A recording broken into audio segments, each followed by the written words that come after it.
聽聽中文，聽聽中文 Miss Tam 同你一齊用最舒服嘅方式學中文。今日文章節錄自老鼠記者追擊網絡黑客。我熱情地向他問好，可就連他也沒有理睬我，真是太奇怪了。難道連他也心情不好了嗎？接着我又向索爾切利花眼鼠太太打了招呼，她是我的鄰居，我們相識很久了。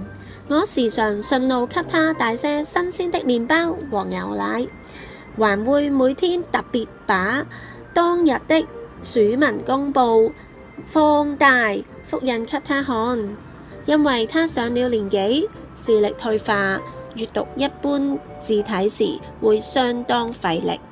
可他也用責備的語氣對我說道：史提頓先生，真沒想到你居然是這樣的老鼠。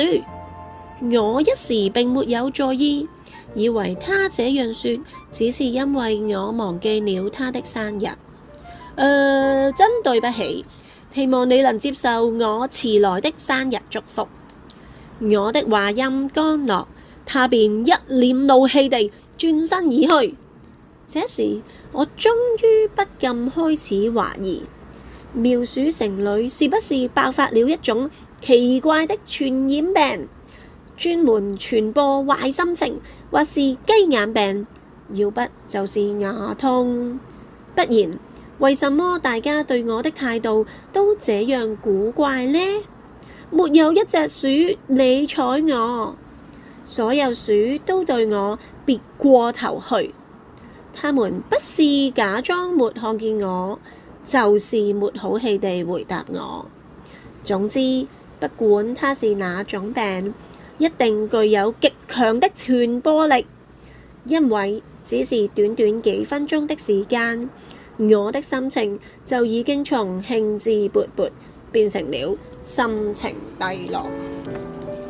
我走啊走，來到斯灰蒂洛印刷署的書報亭，直到這時我才明白，真有地方不對勁。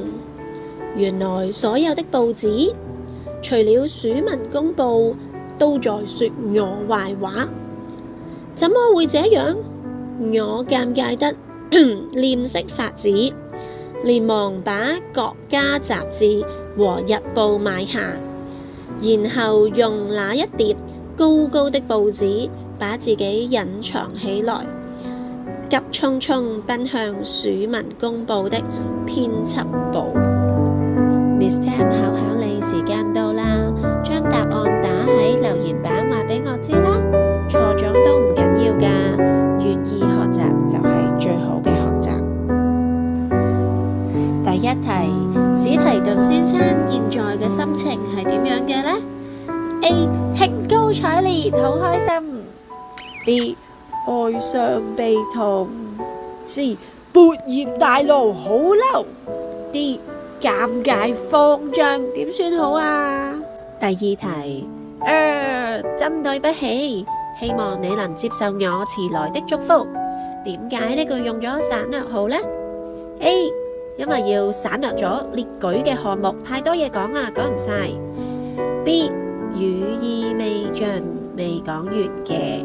C. 說話時斷斷續續，結結巴巴巴巴巴咁樣嘅。 D. 以上皆是，全部都係。多謝你願意同 Miss Tam 一齊用最舒服嘅方式學中文，記得 like and subscribe，我哋下次再見啦。